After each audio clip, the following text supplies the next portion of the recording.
Sejam muito bem-vindos e bem-vindas ao podcast Pega a Visão. Eu sou a apresentadora que vos fala, Janaína Bastos, sempre com muita diversidade por aqui, falando um pouco... Hoje vai ser mais diverso ainda.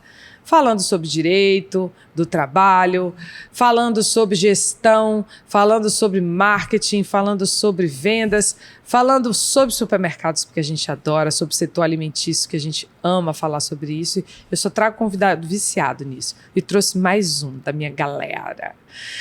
E hoje acho que a gente vai falar de restaurante, a gente vai falar de PIS e COFINS. Pode falar de PIS e COFINS, o seu PIS e COFINS, débito e crédito. E hoje eu trouxe um convidado tão polivalente. Eu acho que se tem uma pessoa que é mais polivalente do que eu, é esse cara. Porque ele é contador, advogado, empresário e pai. Tu esqueci alguma coisa? Ah, deve ter esquecido, a gente descobre aí durante o programa. Trouxe comigo o Fala com Sérgio. Eu não consigo mais chamar o Sérgio de outro jeito. É Fala com Sérgio porque o arroba dele é Fala com Sérgio. Então, antes de eu falar, você já segue ele no Instagram, porque o conteúdo dele é super, super, super profundo e muito bom. Sérgio, seja muito bem-vindo. Agradeço você ter aceito o nosso convite. Com tantas coisas dentro do seu dia a dia para você dar conta, você ainda dá conta de fazer um podcast comigo. Obrigada. Que isso, eu que agradeço. Você é muito generosa nas palavras, não acreditem nelas, não.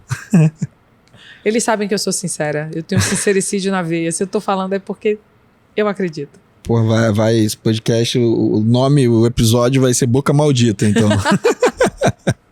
Mas se apresenta pra galera aí, fala, explica melhor essa miscelânea de coisa aí.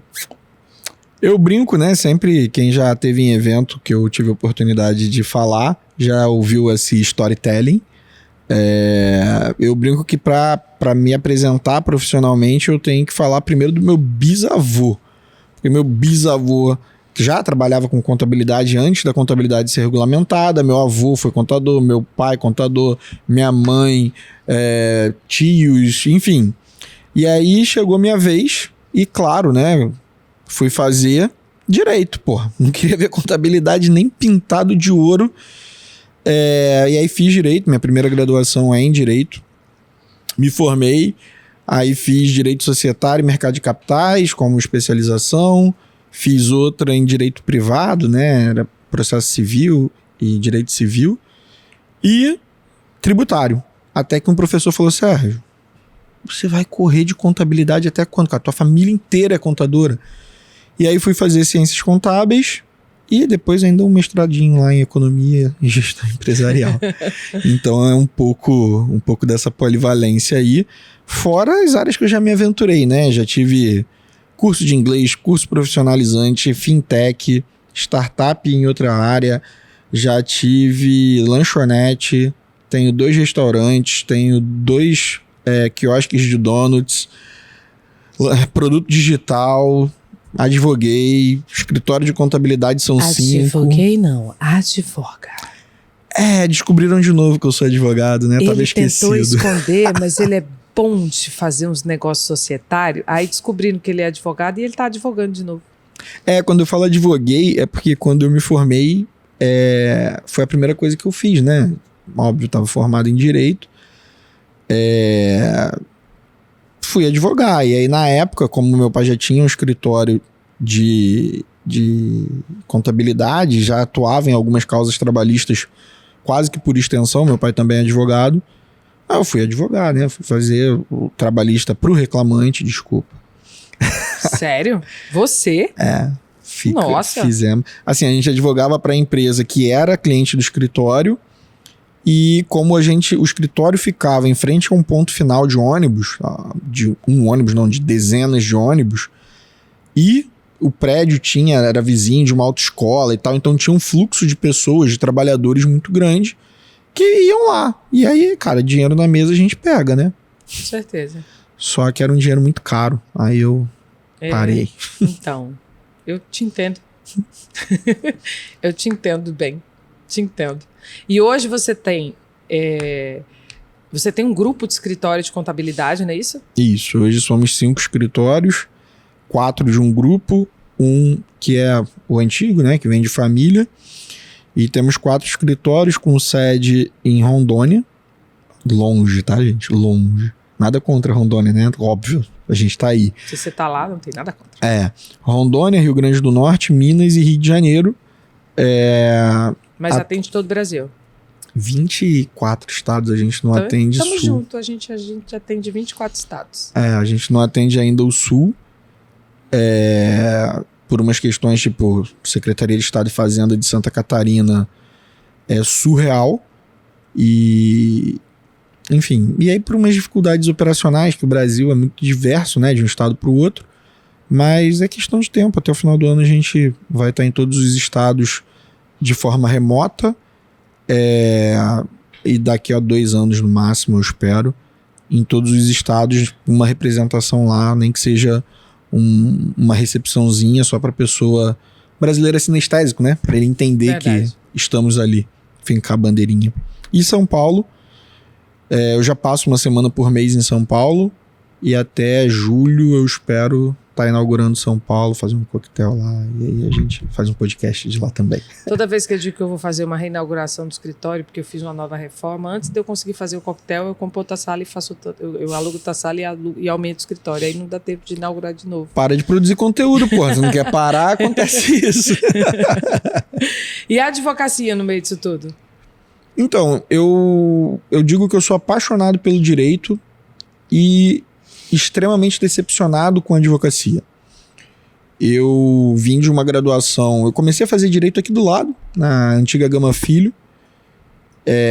Foi um choque, porque meu avô fez Gama Filho, meu avô também era contador e advogado. Então, meu avô fez Gama Filho, meu pai fez Gama Filho. Eu estudava igual um maluco para fazer federal, né? Passei na Gama Filho, meu pai, não precisa mais estudar. Eu falei, como não?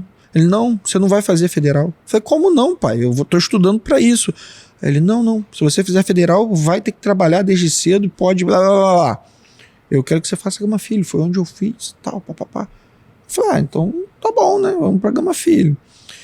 E o meu primeiro período foi obsceno, porque a Gama Filho era dentro de um shopping, e, cara, com uma vasta variedade de bares e lazeres. Te entendo.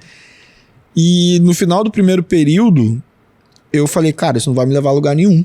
Preciso sair, preciso ir pra uma outra faculdade, melhor, mais focado e tal. Porque nunca me faltou nada, mas não era filho de pai abastardo, no sentido de que, não preciso fazer nada da vida. Aí eu fui pra Faculdade de Direito Evandro Lins e Silva, centro do Rio de Janeiro. Fiquei entre ela e a Moraes Júnior. Descobri que a Moraes Júnior foi comprada naquele momento ali que eu estava sendo transferido, a Moraes Júnior estava sendo comprada. Falei, pô, não vou eu mudar de faculdade, chegar numa faculdade que está sendo comprada. Aí fui para Evandro Lins, que era uma aposta, só eu entrei na segunda turma da Evandro Lins, e no primeiro dia de aula eu descobri que ela tinha sido comprada. Também? Então. Pra minha sorte, que ela foi comprada pelo Grupo IBMEC. E aí, cara, eu entrei numa faculdade de 3, 4 mil reais na época, pagando mensalidade de quase mensalidade social, que a Evandro Lins tinha esse cunho social. E tinha sempre um cunho de pesquisa muito grande, de forma que eu me apaixonei pelo direito. Antes de terminar a graduação, eu já tinha artigo em 2 livros, já tinha publicado mais de 7 artigos em congressos e tal. Estava completamente apaixonado pelo direito, tive a oportunidade de não precisar trabalhar, então focava muito em estudo e fui para a prática. De escrever uma petição, chegar na audiência, o juiz falar, o que vocês estão pedindo aqui mesmo, hein? Tô entendendo nada. E aí eu, cara, não é isso que eu quero pra minha vida. De ter que... eu sou... Hoje, cara, assim, a galera mais nova que tá assistindo a gente, o processo é digital. Na minha época, a gente tinha que ir pra Tem fórum. Quantos anos de formado? Tenho 15. E, cara, tem que pedir favor pra serventuário pro processo andar. Eu falei, cara, não foi pra isso que eu me... E no meu caso, né, eu advogando para reclamante, advogando pequenas causas de direito do consumidor, precisava que o processo andasse pra gente receber. E, ficava indo de vara em vara. Quarta série. pra pedir favor, cara. E, cara... Bem a vida de advogado. É isso. Aí eu falei, porra... Nós não somos advogados, nós somos pedintes com ternos. Eu falei, não quero isso pra minha vida, não. E ao mesmo tempo tinha a contabilidade do lado, que gera recorrência, né? É muito mais perene. Então eu falei, vou focar na contabilidade e tal. E o direito ficou um pouco adormecido ali. Mas agora o direito voltou. Você tá vindo assim, a advocacia ficou adormecida. O direito nunca morreu, Não, né? mas então vou reformular. A advocacia voltou, que agora você tá... Aí eu sempre fazia, né? Faz um contrato, faz um negocinho aqui, tira uma duvidazinha ali. Mas era sempre uma diquinha, vai. E eu tenho outro problema, né? Que a minha área de especialização é o direito empresarial e o tributário, né? O tributário tinha um problema de vender, porque tendo escritório de contabilidade, o pessoal acha que tá tudo junto. E é difícil quebrar esse paradigma. E do outro lado, no societário, tanto o tributário quanto o societário, hoje um pouco menos por causa da internet, mas lá atrás, quando eu me formei, era uma área extremamente corporativa, extremamente fechada para entrantes, né? E eu não conseguia ir para minha área. Então, ficava fazendo uns quebra-galhos e forte na contabilidade, fazendo outras coisas, né? Fui empreender, fui abrir negócio, enfim. Aí, cara, eu não sei o que aconteceu aí, acho que vazou dados da LGPD, vazaram dados e o pessoal achou em algum lugar que eu era advogado. E óbvio, produzindo conteúdo e tal, a autoridade aumenta, né? E as pessoas entenderam que eu era advogado, entenderam que eu sei do que eu falo e gostaram desse sujeito estranho que vos fala. E aí começaram a pedir contratos e contratos específicos dentro da área que eu atuo por uma coisa que eu tinha uma crença limitante, que eu achei que eu nunca ia conseguir entrar, porque eu tenho profissionalmente um currículo limitado, vi o teu podcast com o João, a falar do inglês, né? E essa é uma limitação do meu currículo, eu detesto inglês. Então somos 3, eu, você e o João. Meu pai pagou cursinho pra mim a vida inteira e eu falo The Books on the Table. e eu não entrei em escritório grande, sempre tive um pouco dessa coisa de... sempre tive muito dessa coisa de empreender. A gente percebeu. E aí eu falei, velho, não vou, não quero, e seguir a vida. Só que as pessoas descobriram e agora começam a pedir contrato, começam a pedir holding e faz fila, porque eu não formalizei um escritório, né? Eu não tenho hoje um escritório com colaboradores e tal. Mas percebam, gente, o que é o poder do conteúdo e o que é o poder do nicho. Ele está inserido num nicho, a gente vai já falar sobre isso. E naturalmente, quando a confiança é ganha, o trabalho vem. Não, e é muito louco, porque assim, faz o contrato pra mim. Falei, tá, preço, 5 mil. Tá. Falei, cobri barato, né? Aí chegou um outro amigo, faz o contrato pra mim? Falei, faço. Quanto? Eu falei, cara, uns 10. Aí ele, calma aí. Falei, tem uma outra aqui que faz por 2. Falei, boa sorte, faz com ela. E aí uma coisa boa, né? Negociar quando você não tá precisando de grana é bom. E naquele momento eu não tava, então falei, faz com ela. Paciência, não tem um escritório para sustentar. Tipo, eu fazendo aquilo dali como um freela, né? Além da minha dezenas de outras coisas para fazer. Falei, faz com ela. E assim, contrato tudo errado, porque o tipo de contrato... Ele fez, porque para consertar não é 10, é 20. Fez, mas assim, acabou a sociedade dele lá, acabou michando, acabou nem servindo para nada o contrato, entre aspas. Mas o contrato errado, porque tinha que ter alusão no contrato social falando dele, e não mudaram o contrato social. Então, por definição, aquele contrato, aquele trabalho foi vazio. Aí veio o outro, quanto é que você cobra? 10. Aí veio o outro, quanto é que você cobra? 12. Aí o outro, eu falei, 15. Ele, cara, não vou chorar preço não, mas você parcela? Eu falei, tá. E assim, aí veio holding. Faz uma holding, faço. Quanto? No início eu não sabia cobrar. Primeira holding que eu dei preço, acostumado a legalizar a empresa, né? Primeira holding que eu dei preço, 5 mil. Aí, caraca, velho. É.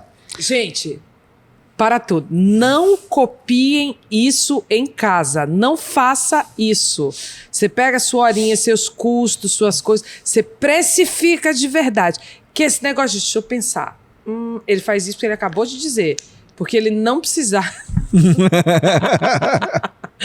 Porque ele não precisava do dinheiro. Ele não está sustentando o escritório de advocacia. Se você for fazer esta merda desse jeito, vai dar o quê? Pode falar? Claro que pode, é meu Merda. podcast. Mas não distribui. Aí assim, eu falei, 5 mil. Aí não fechou. Porque achou barato demais. Falei, fela da... Tá. Veio o segundo, quanto é que você cobra? 10. Tá. Falei, pô, cobrei errado, cara. Isso vai me dar um trabalho. Aí, quero fazer não. Aí veio o terceiro, quanto? 25. Tá. Falei, opa. Oi. Achei. Oi. E aí, daí pra cá, virou quase que um preço mínimo. Mas a doutora Janaína falou uma coisa importante que eu queria chamar a atenção de vocês. Eu não sustento funcionário, eu não pago conta de luz, conta de água, nada disso.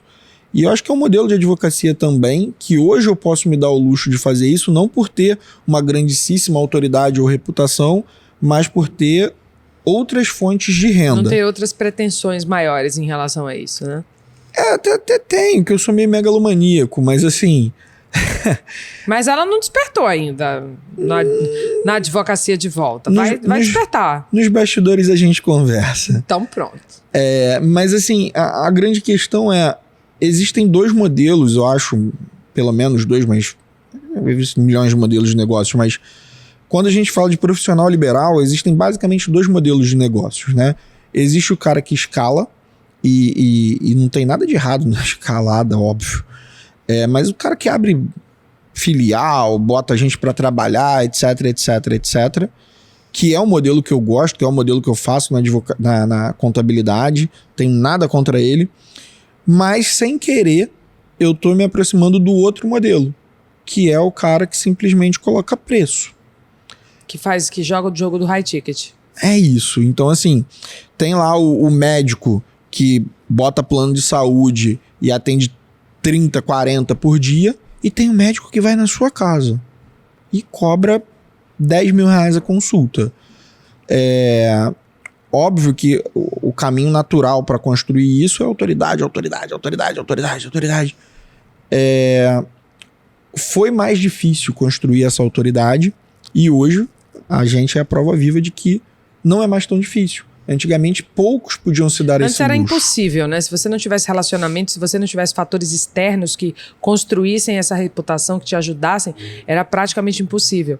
Então, hoje, com a rede social, com essa proliferação de informações, com essa facilidade, com essa nova forma do mercado comprar, porque mudou completamente, a gente tem uma equalização das oportunidades para quem quer jogar o jogo. E aí eu vou na outra pegada nossa. Como foi que o varejo surgiu na sua vida? O varejo alimentar, você é igual eu, você é do varejo alimentar, de uma forma geral. Como foi que veio o varejo alimentar para a sua vida? Como é que isso caiu de paraquedas em você? Quando eu nasci. Meu pai sempre teve escritório, né? Eu nasci, eu brinco que minhas primeiras palavras não foram papai e mamãe, foram débito e crédito. Eu fiz e confins.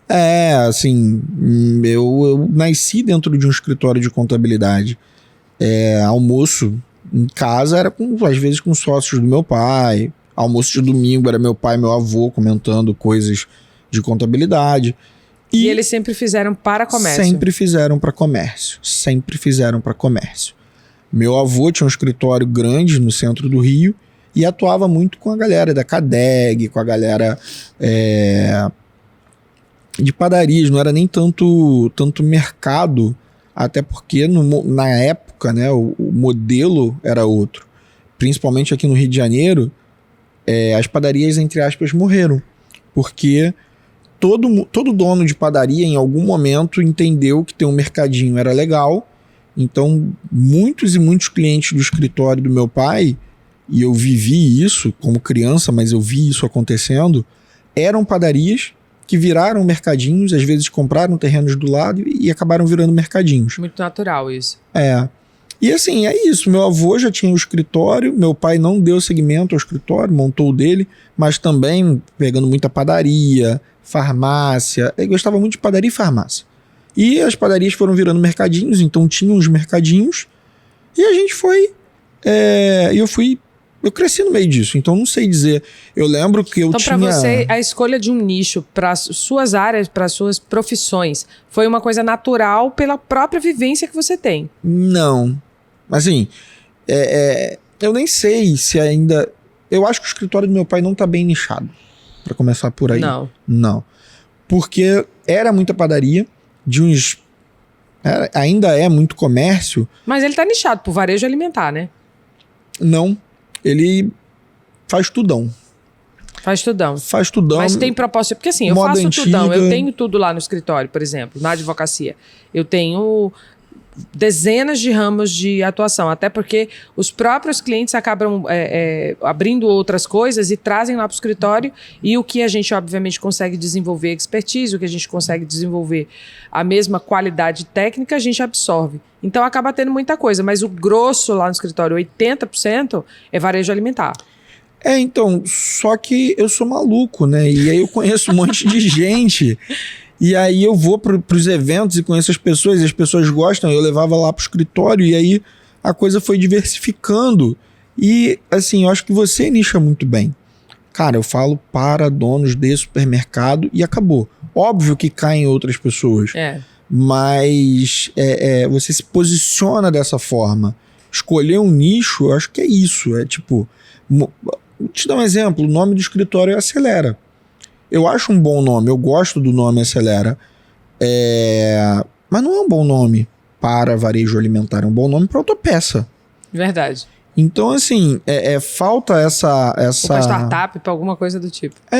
Eu acho que falta esse conceito, essa construção de modelo de negócio desde o momento zero, focada e voltada para um determinado segmento. Eu acho que nichar passa por isso. A gente começou a fazer isso lá no escritório com meu pai para restaurantes e óbvio, né? E aí a gente não pode deixar de falar que em 2011, mais ou menos, 10, nessas andanças da vida, eu conheci um cara, acho que vocês já ouviram falar, um tal de Leandro Rosadas. Pois é, a gente já ouviu falar dele, já ouviu muito falar dele. Primeiro episódio desse podcast, tá lá, gente, gravado, episódio maravilhoso. Primeiro episódio desse podcast foi com ele. Pois é.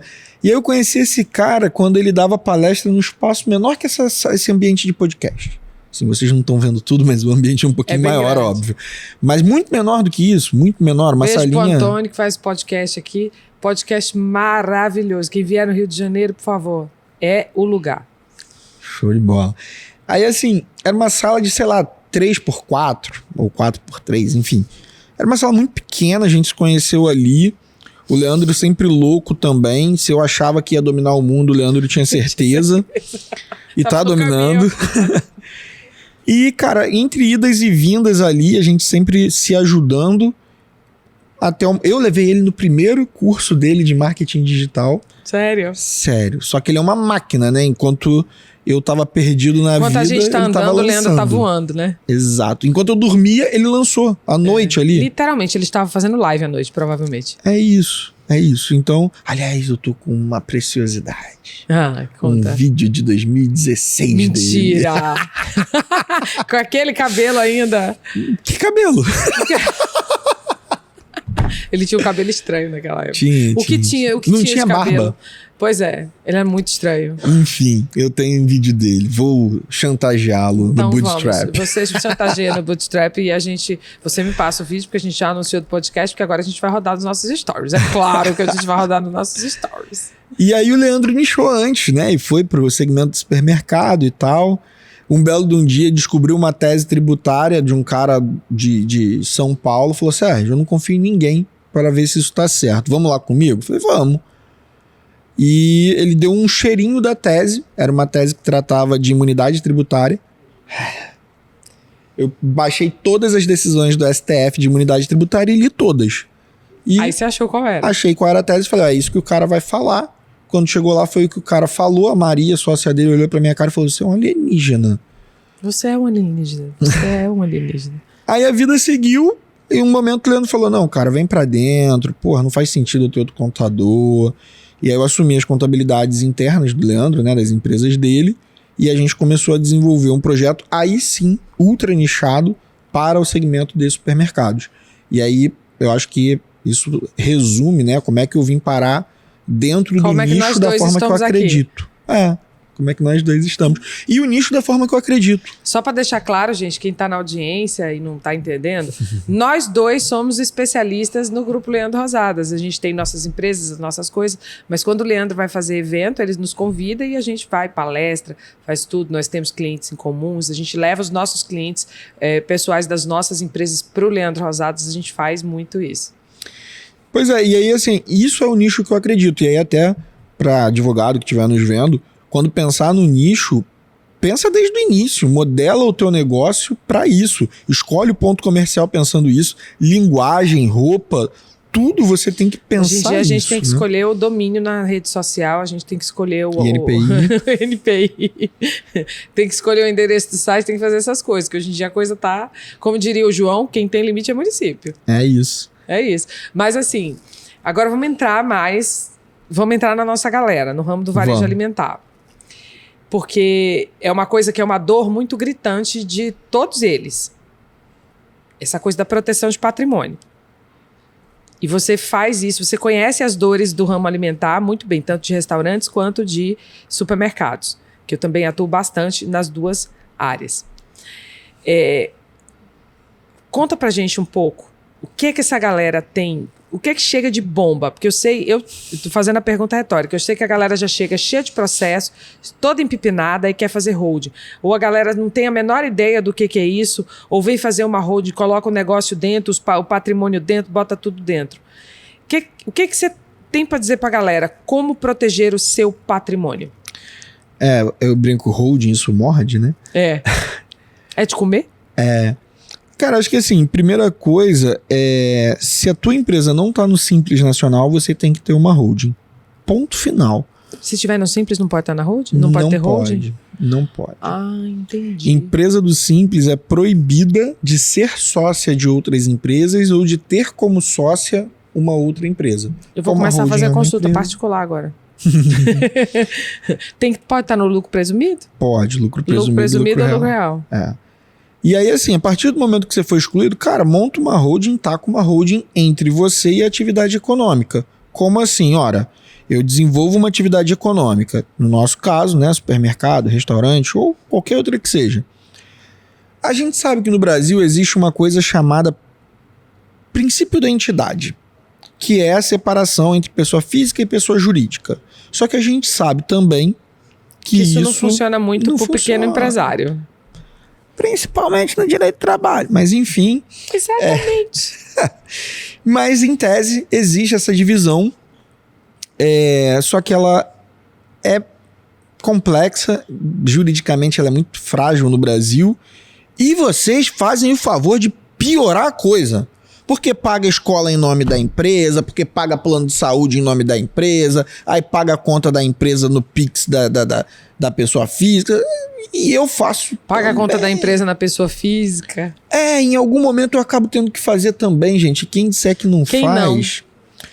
Porra, eu não sou um mega empresário ainda que tenho budget. Eu tenho ali, às vezes, eu tenho meus pulos. Às vezes fala tem que pra ficar bonitinho pulos. do budget, do marketing, do budget.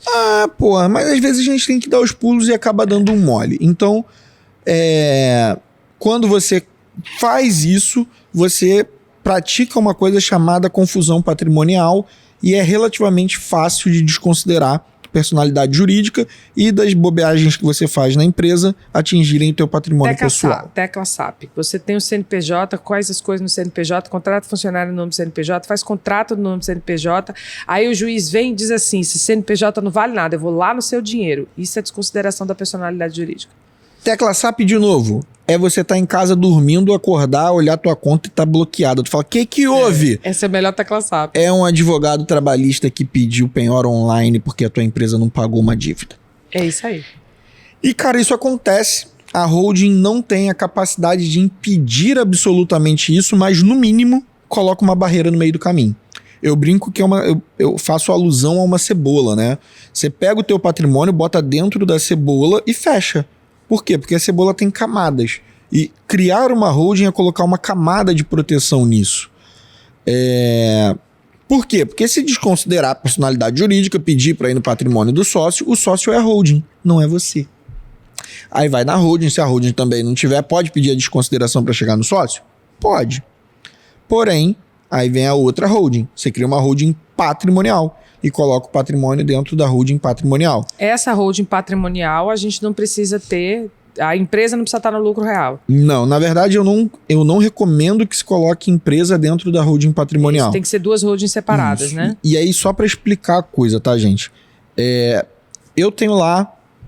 Qual negócio eu dou de exemplo? O restaurante. Eu tenho lá o restaurante. Meus restaurantes hoje estão no lucro presumido. Posso ter holding lá? Posso, aliás, tenho. Beleza, meus restaurantes estão dentro da holding. Fim de papo. Sofremos processo, o processo vem para a holding não conseguiu pagar, vem na minha pessoa física. Só que quando chega na minha pessoa física, eu já criei uma outra holding, onde eu estou colocando meu patrimônio. Que patrimônio? O que eu quiser. Os investimentos que eu tenho, o carro que eu tenho. E aí, óbvio, né? Tem todo um tratamento tributário que não dá pra gente falar em um podcast, acho que nem em 10, mas enfim. Tá separado, então... O cara processa o restaurante não conseguiu pagar por qualquer motivo, vai para a holding não consegue pagar por qualquer motivo, vem para o sócio, chegou no sócio, o sócio não tem nada. Consegue ir na outra holding? A gente sabe que até consegue. Cabeça de juiz e bumbum de neném, a gente nunca sabe o que vem. Exatamente. Até consegue. Porém, eu fiquei em dúvida se eu podia falar isso. Não, mas, pode, enfim, claro que qualquer pode. coisa você corta. É meu podcast, gente. Não sei, mas vai que tem um juiz aí que fica ofendido. Não tô nem... Eles não assistem esse podcast, não. Não é interessante, não. Enfim. Aí vai ter que ir A gente lá fala na de outra gestão, holding. de marketing, de um monte de coisa que eu não tô nem aí. E aí ele tem que chegar lá na outra holding. E aí quando ele chega lá na outra holding, não tem jeito. Tem que pagar. Só que você cria um caminho longo. Em vez de você estar dormindo, acordar, abrir o teu Nubank e descobrir que a conta foi bloqueada... alô Nubank, patrocina aí, hein? Já que a gente cita, Né? a gente pede patrocínio. Não, Banco Cora. Eu também, eu uso junto. Cora. Eu sou Cora aliado. Eu sou influencer da Cora e sou cliente da Cora. Opa! E eu prefiro, tá? Também. A Cora, Mil nunca vezes. me causou problema. Mil nunca... vezes. Acho super fácil de manusear. Não, Fica fácil a de dica, manusear, galera. abrir rápido, eu indico Barato. pra todos os clientes. Cobra nada. Porra, enfim. Você abre lá o seu Cora, é porque o Cora é pessoa jurídica, e tem que dar outro exemplo. Enfim, você abre um banco qualquer. Você abre um banco qualquer, olha lá, conta bloqueada. Quando você tem uma holding, isso não acontece. Porque até chegar nela existe um caminho. E você, em algum momento desse caminho, vai ser alertado e vai ter tempo para tomar uma medida jurídica suficiente e legal, de preferência, para poder proteger o patrimônio que estiver ali dando sopa. Um ponto importante, por isso que eu falei legal. Holding se faz quando tá tudo bem. Holding se faz quando você não tá com um processo arriscado de perder coisa. Holding se faz quando você não tá igual pau de galinheiro. Por quê? Se você começa a proteger patrimônio depois de estar respondendo a uma dívida fiscal, por exemplo, ou... Claro, né? Ter um nome sujo não é para tanto. Um processo não é para tanto. Agora, quando a situação da empresa está complicada de verdade, e você começa a tirar patrimônio, a esconder patrimônio, vira omissão de patrimônio. Pode ser fraude contra credor, dependendo do momento. E aí, a porca torce o rabo. Então você... Mas se eu tenho um processinho. Eu tenho um processinho, não. Eu tenho um funcionário, por exemplo, que eu demiti e que eu já sei que está dando problema, que eu já estou sabendo que ele vai dar para a justiça. Aí eu quero correr e fazer uma holding agora. Ainda está seguro? Tá, ainda está seguro. Mesmo que ele já tenha ajuizado a ação, ainda está seguro. Quando é que deixa de estar seguro? Estou fazendo perguntas que eu sei responder, óbvio, mas é só para audiência... Não, existem graus, assim, né? Primeiro, você sabe que o cara vai cobrar. 100% seguro. O cara entrou com a ação. Já, assim, você começou a piorar um pouquinho. Teve decisão.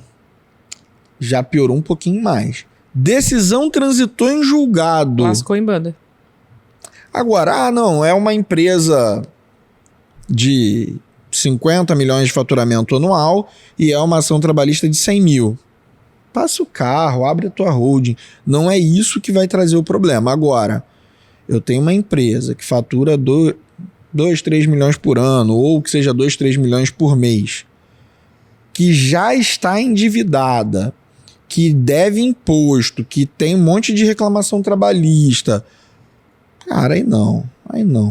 Porque você começa a denotar que, de fato, a empresa está quebrando, a empresa está num caminho sem volta, entendeu?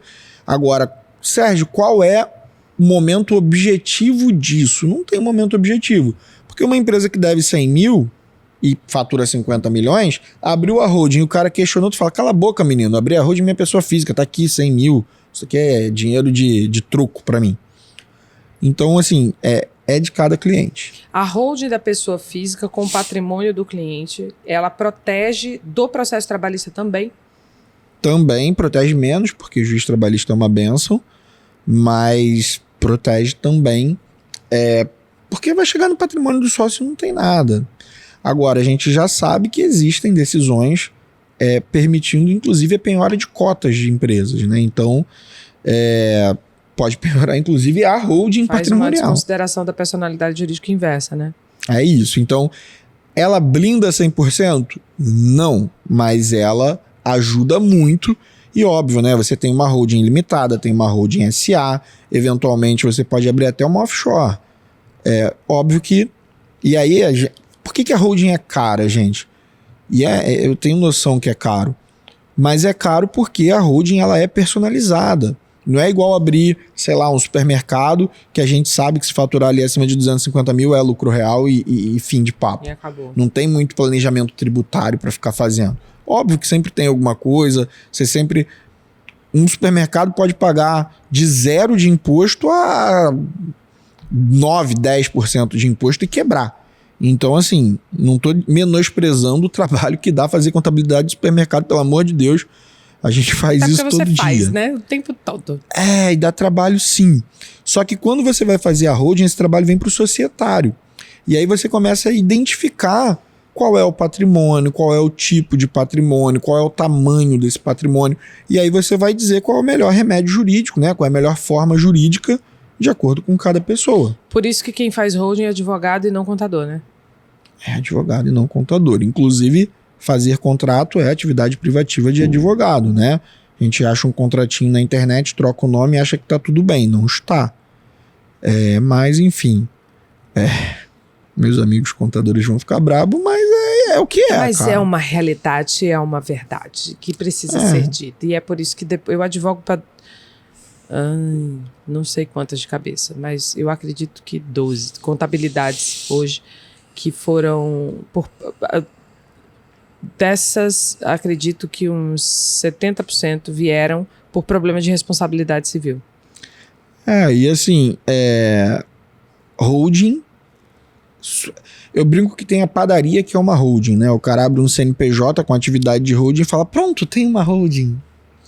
Não, cara pálido, você tem uma padaria com atividade de holding. Porque a holding, a gente fala a holding, mas a holding é um sistema.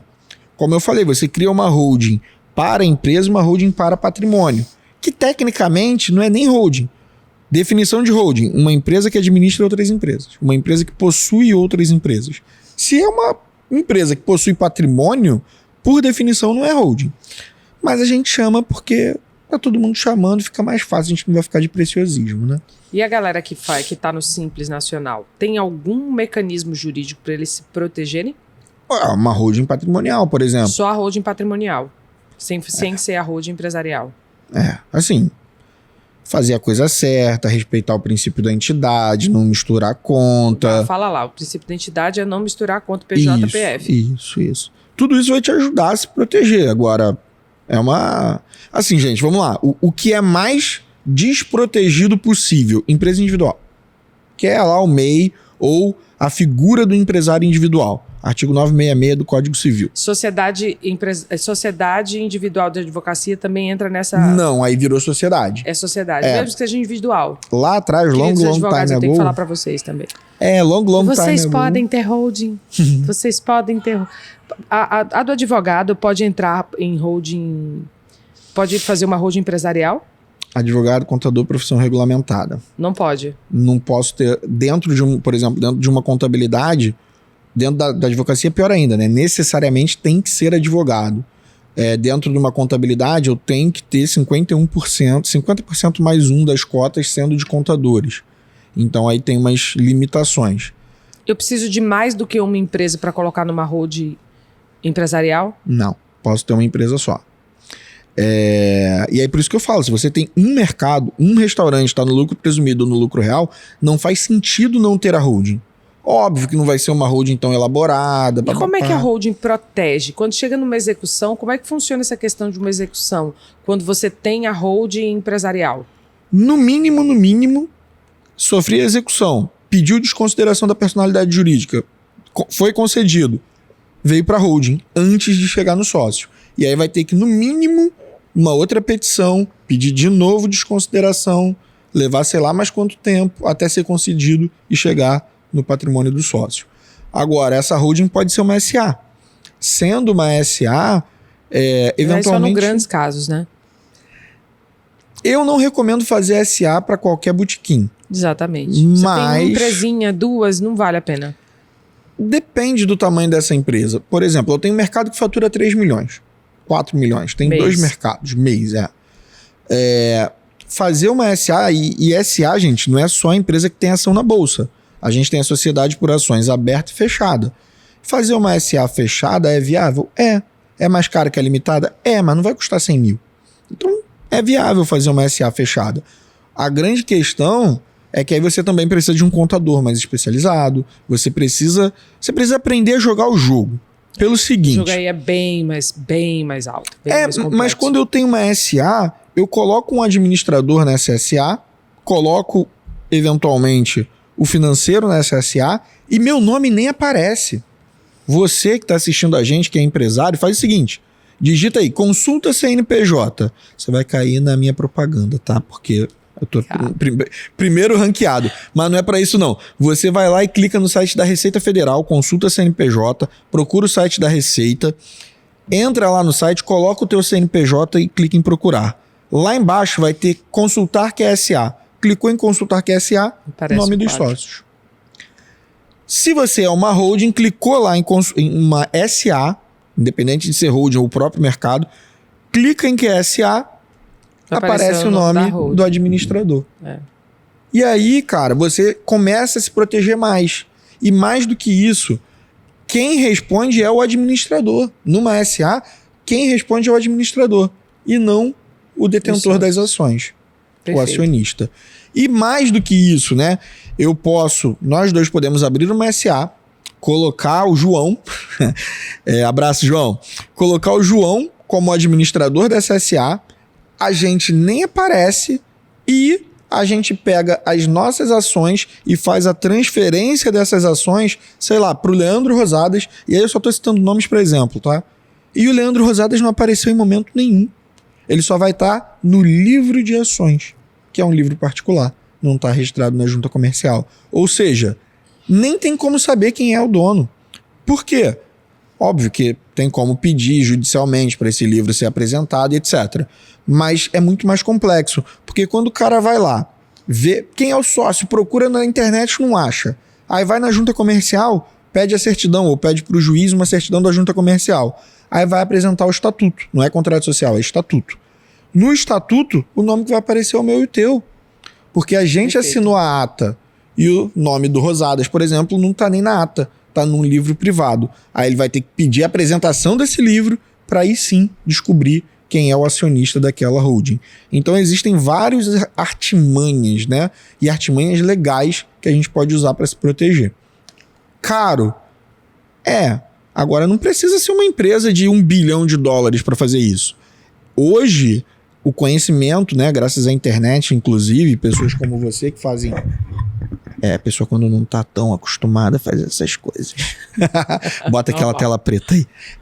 Enfim, hoje, graças a pessoas como você, inclusive, que levam conhecimento jurídico de qualidade, o conhecimento está muito mais disseminado e muito mais gente é capaz de fazer isso. Então, exatamente o propósito disso aqui. Eu quero justamente ensinar para os meus supermercadistas, para os meus restaurantes, para as minhas empresas, como se proteger melhor disso tudo.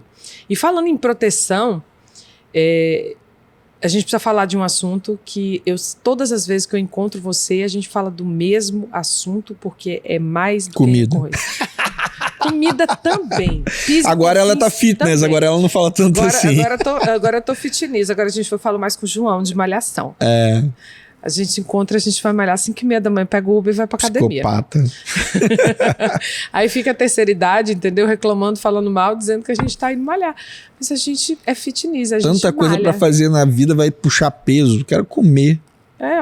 Podcast do ano que vem, daqui a um ano. Tá com o bracinho musculoso, com as costinhas tudo bonitinho, vai estar todo arrumadinho. E eu gordo. Tá vendo? Passa pro lado de cá que vai ficar melhor. Pode ser. Eu tenho que ir, né? Eu sou diabético, hipertenso, todo ferrado. Cara, bicho, deixa eu te dar a mão. Não faz isso não, cara. Eu saí dessa vida por isso. Mas abre um restaurante pra tu ver se consegue. Eu preciso criar esses meninos, eu preciso ver meus netos, é por isso que eu parei. Mas a gente tem que falar de uma coisa que acontece dia sim e o outro também no dia a dia das contabilidades de supermercado, né? Que é o bom e velho, vamos abrir uma empresa de qualquer CNPJ e colocar no Simples Nacional, registrar os funcionários e deixar a empresa rodando no lucro real, para economizar imposto.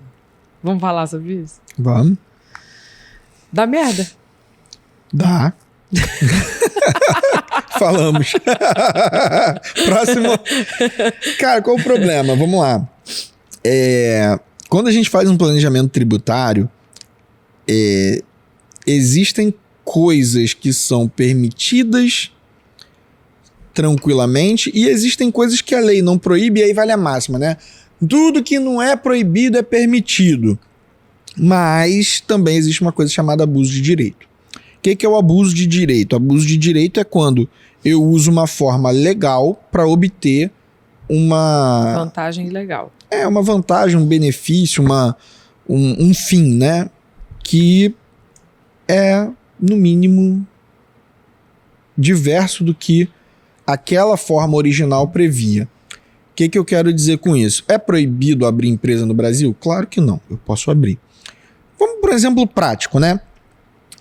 Todo mundo aí que é supermercadista deve já ter ouvido falar da Benassi. E a Benassi é uma empresa de hortifruti, FLV, e ela opera o hortifruti de algumas grandes redes. Pelo menos é o que se tem de notícia nos bastidores, né? Eu não sou advogado da Benassi, não sou nada disso, mas a gente sabe do mercado que ela opera. E não só a Benassi, a JBL faz isso, é uma prática relativamente comum de grandes empresas, de grandes distribuidores, alocarem funcionários em supermercados de maior porte para ter algum tipo de vantagem comercial lá. E muitas das vezes esses funcionários acabam funcionando, por exemplo, como repositor. Claro, vamos dar um exemplo aqui. Pegando uma coisa e outra que não seja efetivamente da Benassi. E mesmo que seja só da Benassi, vou dar um exemplo, sei lá, da Tostines, que eu comi um biscoito Tostines hoje. Vamos supor que eu sou funcionário da Tostines, a Tostines me aloca dentro do mercado e me dá uma premiação de acordo com a venda de Tostines naquele mercado. O que eu vou fazer? Cara, Tostines vai estar sempre reposto.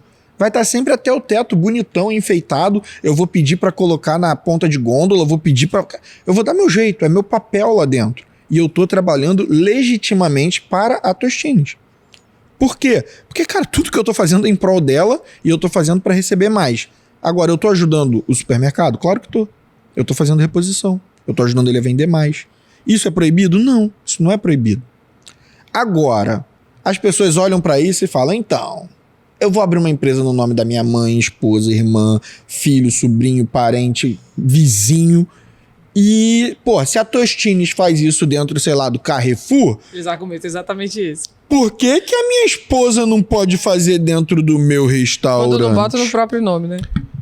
Porra, velho, mas aí é mais burrice ainda, porque botar no próprio nome só uma empresa, né?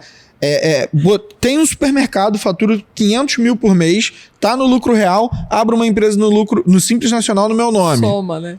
Soma, você não pode ter mais empresa no Simples, cara pálida. Troca de contador, pelo amor de Deus. Se teu contador não te avisa isso, e aí, ó... Pegou a visão, entendeu? Troca de contador. Não, e aí o conselho vai vir reclamar comigo e falar, conselho, vai lá reclamar com o contador que não avisou isso pros outros. Porque tá na lei, gente. Posso ter 2 empresas no Simples? Posso. Se uma tiver no Simples, uma no Real ou 2 no Simples. Cara, não pode passar do faturamento, do teto de faturamento do Simples, que é 4 milhões e 800 anos. Você tem um mercado de 500 mil, chegou a 6 milhões, você não pode ter mais empresa nenhuma no Simples, se você tiver mais de 10% desse mercado. Então, cara... Se você fez isso, tá errado. E a pessoa que abriu essa empresa para você, o teu contador, deveria ter te orientado sobre isso. Se não te orientou, você tá mal informado. Mas aí vai lá. Fora o momento ataque de perereca... Ele foi lá, abriu a empresa, botou no Simples Nacional, botou todos os empregados e tá rodando. Ele tá sonegando o quê? Contribuição previdenciária patronal e o terceiros, né? 27%, 28% da folha, dependendo do fator de acidente, do risco de acidente do trabalho. Pode aumentar ou diminuir essa carga. E como é que a galera pega isso? Primeira coisa, cara, assim... Primeiro, né? Isso é ilegal. A gente precisa deixar isso claro. Isso é fraude. Exatamente. Isso é fraude, isso é simulação. Isso é uma das formas de abuso de planejamento tributário. Dá implicância criminal? Óbvio. É crime. Sonegar é crime. Então, gente, Fica a forma não é ilegal. Só que aí, muitos colegas contadores que não fizeram direito, que não estudaram direito tributário, que se metem a fazer planejamento tributário, porque é uma área que está no limbo, mas não tem uma visão holística de todas as competências necessárias para isso, acabam dizendo que isso é legal. Só lê artigo seco da lei e acha que tá tudo certo. Porque tudo que não é proibido é permitido. Então, a lei... Se você não entende de princípios do direito, você não sabe operar o direito. É isso, e aí o cara vai lá e faz porque a lei não proíbe. Só que a lei não proíbe, mas tem um CTN que fala lá em abuso de direito, enfim. Então, que fique claro que isso é ilegal. Ponto.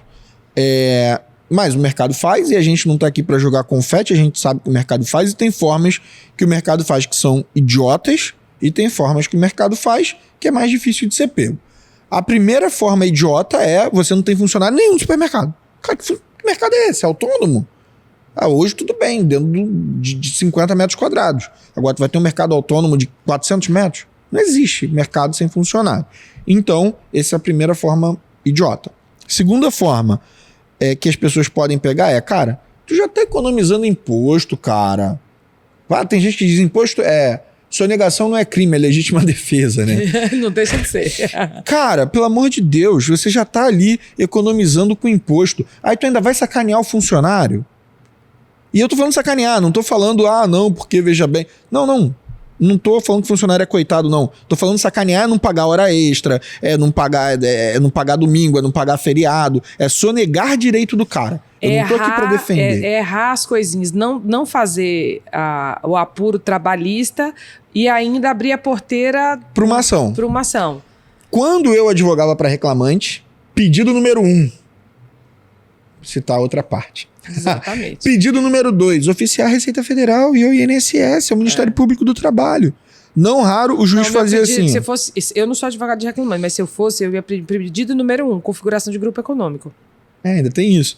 Mas isso eu nem pedia não, eu só pedia para notificar o Ministério Público do Trabalho. E era legal que às vezes o juiz fazia assim, doutor, eu vou notificar, não tem acordo?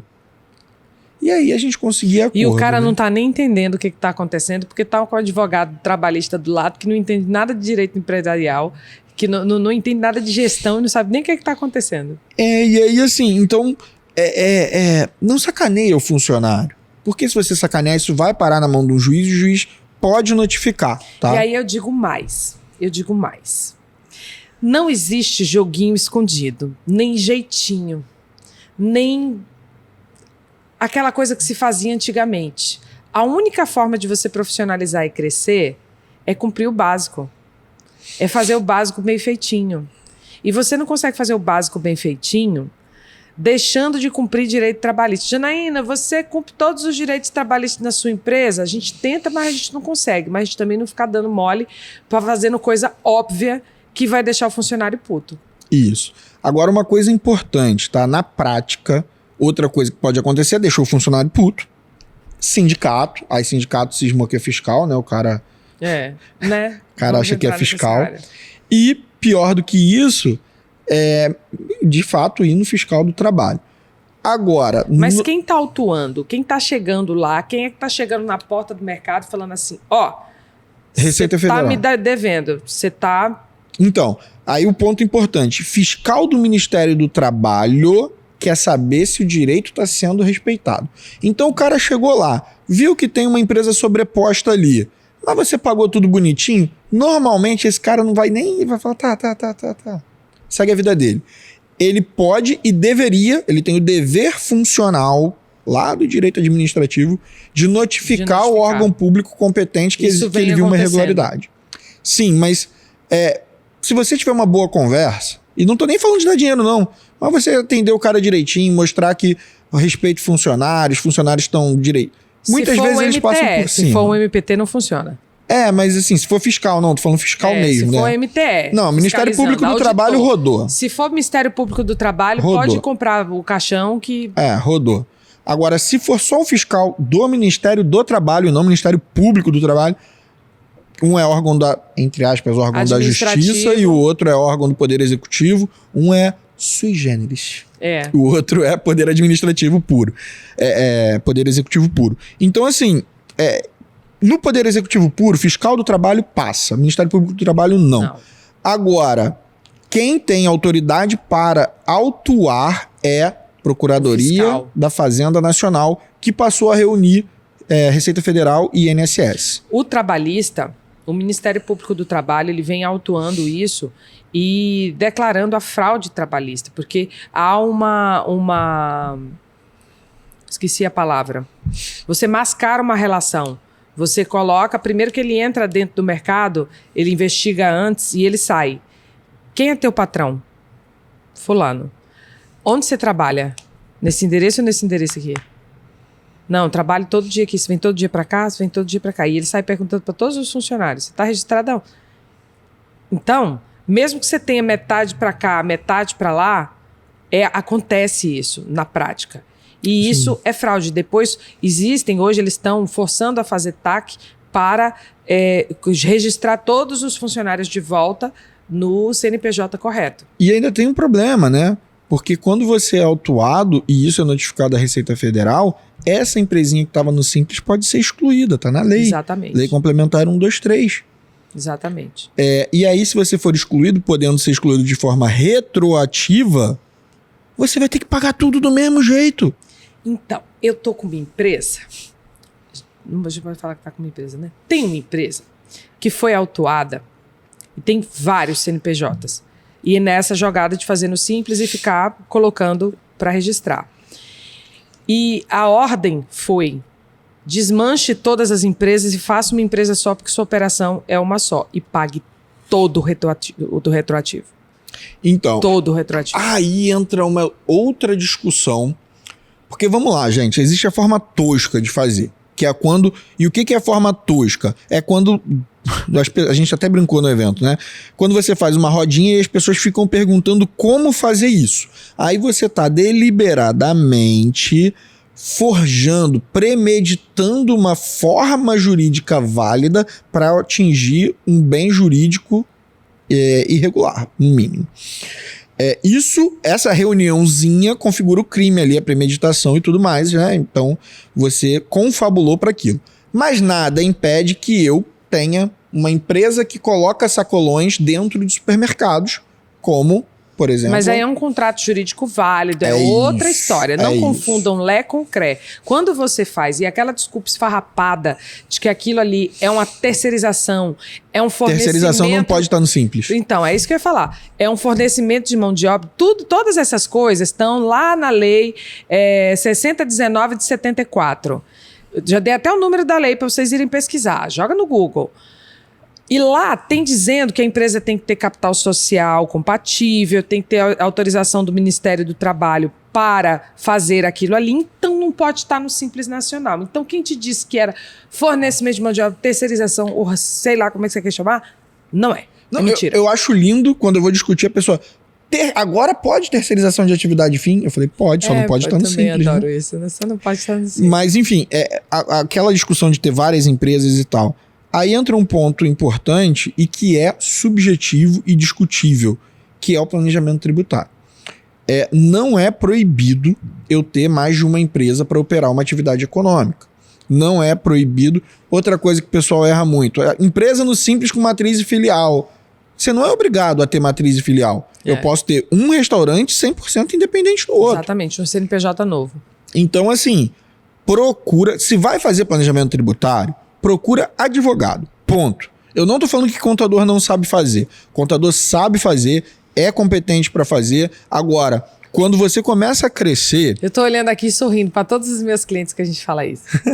Quando você começa a crescer, a ter mais de uma empresa, etc e tal, você começa a entrar em complexidade societária, que já não é nem mais planejamento tributário só, é planejamento societário. Aliás, eu acho que você precisa de planejamento trabalhista. Não se ouve falar disso, mas você tem várias formas de contratação nesse país que você pode usar em seu benefício da sua empresa. Exatamente, é o que a gente faz no escritório. Não, aí ficam, não, porque a CLT só atende funcionário. Não, cara pálido, é você que não quer pagar para ter uma assessoria decente. Não, é você que está tentando ter direito do trabalho com contabilidade, que estudou contabilidade e não direito do trabalho. Então, boa sorte, você vai continuar batendo cabeça, gastando mais dinheiro do que o que você precisa. Então, assim, você precisa contratar as pessoas, aprender a jogar o jogo do crescimento. Contratar pessoas competentes para cada coisa que você vai fazer. Então, cara, planejamento tributário, dá para fazer com contador? Dá. Tem muito contador bom que faz melhor do que muito advogado. Porque também tem muito advogado que sai da faculdade, bota o vadimeco no sovaco. E diz que vai fazer planejamento tributário. E não sabe como é que é a vida. Não sabe como é que é empresariar de verdade. Mas, enfim, você precisa ter uma assessoria para isso. Por quê? Porque não é ilegal, por exemplo, que você, dono de supermercado, tenha uma empresa de locação de equipamento. Não é ilegal que você, dono de supermercado, tenha uma holding patrimonial, dona do imóvel, e essa holding alugue pro mercado, o imóvel que o mercado ocupa. E isso faz você economizar imposto, te dá crédito de PIS e COFINS. Então isso é legal, é bom de fazer. Agora, não dá para sair fingindo. E o problema é, as pessoas não sabem o que estão fazendo. As pessoas... Muito cuidado com quem vocês seguem na internet. Porque o que tem de gente falando merda na internet é muito grande. Verdade. Então vai ver quem tá falando. Pessoa olha lá, contador, advogado, não importa, vai ver o que o cara faz. Porra, às vezes você olha, é um advogado, ou é um contador, ou é um despachante, ou é um faz tudo, não importa quem seja. Fitness aqui, né? Cara, quanta gente tem falando merda em dieta? Não tô falando mal de contador ou de advogado, mas veja quem é. Porque, e inclusive o profissional que estiver nos assistindo, porque você às vezes vê o cara guru na frente da tua telinha aí, acha que o cara sabe o que tá falando e sai repetindo a abobrinha de outro profissional que tá falando abobrinha, pô. É verdade. Então, assim, não é porque não é proibido que vai ser sempre permitido. Esse é um princípio fundamental do direito privado. Eu não estou aqui para desconstruir 2000 anos de história de direito privado. Não vou ter essa pretensão. E é isso. Mas abuso de forma, abuso de direito, simulação, fraude, tudo isso existe.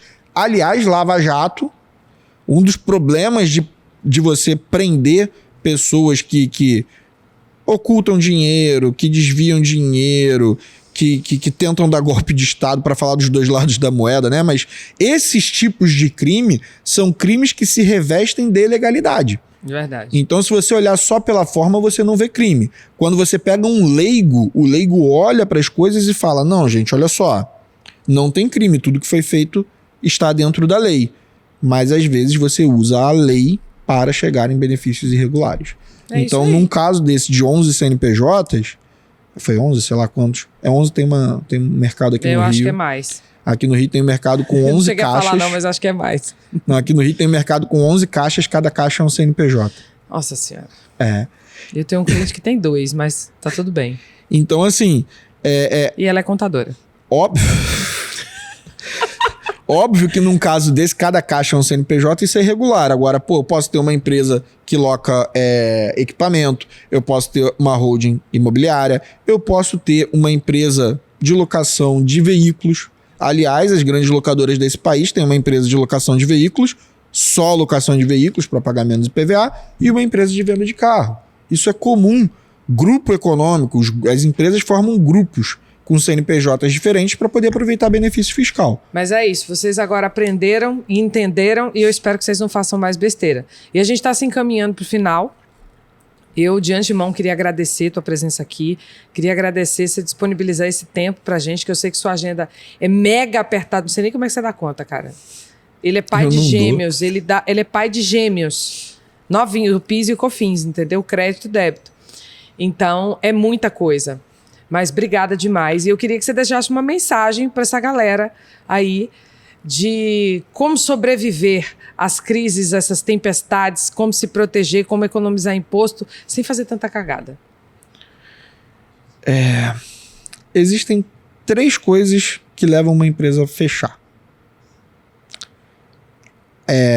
Coisas que estão no nosso controle, né? Tem externalidade que, se não está no nosso controle, não adianta a gente se preocupar.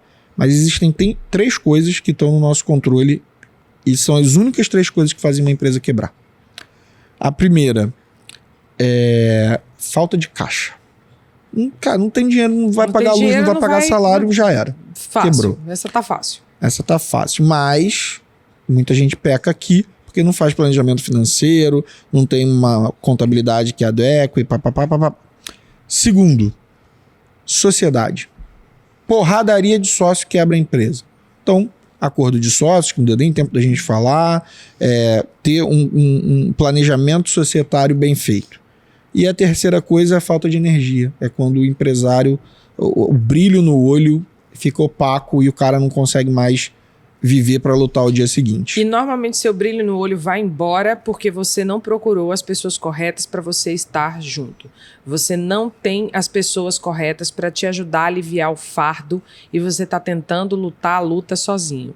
Aí você fica triste porque o funcionário não te respeita, você fica triste porque você não consegue pagar as contas porque o imposto está muito alto, você fica triste porque você não consegue fazer a operação rodar do jeito que você precisa porque você tá sozinho. E sozinho realmente é muito difícil. Exatamente. Então, como é que eu vejo para resolver essas 3 coisas? Primeiro, recado era seu, mas eu também... Primeiro, um bom profissional financeiro / contábil para te assessorar. Segundo, um bom advogado para te acompanhar e evitar essas merdas de sócio e tudo mais. Ou alguns advogados, né? Ou alguns. E por fim, se cercar de pessoas boas. E aí a gente tem, por exemplo, fazer um jabá pro Rosadas, né? Mas tem um grupo muito forte de empresários reunidos lá no Impulso. Fazer um jabá pro Rosadas e pro Marani. Pro Marani, pro Polite também, que é um cara super competente que fala para restaurantes. Exatamente. Essa galera boa que tá aí para ajudar. Procura quem vai, assim, olha pro lado e fala, cara, de quem eu gosto? Quem eu não chegou gosto desse, onde eu gosto cheguei, daquele. onde eu quero chegar. Mas procura se cercar de gente boa, porque eu vou te falar, o dia a dia atrás do balcão, todo dia alguém fala, porra, tá ruim.